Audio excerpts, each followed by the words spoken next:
Good morning mga katambay! It's me! Ayan, April 19 po today. Birthday po ni Sias.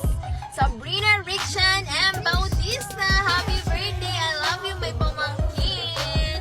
Ayan, kagabi, nagluluto na kami ng salad, coffee jelly, nag-marinate na din ako ng chicken para mamaya iluluto ko na lang. Tapos ngayon, nandito po ako sa bayan para bumili ng latik, Vietnamese roll, palabok, ano pa, cake, kung ano pa. So, update ko kayo mga katambay.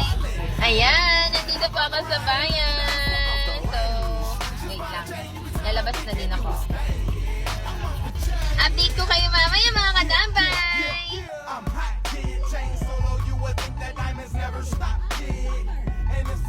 You can never stop. Get a bunch of rocks on my hand and I ain't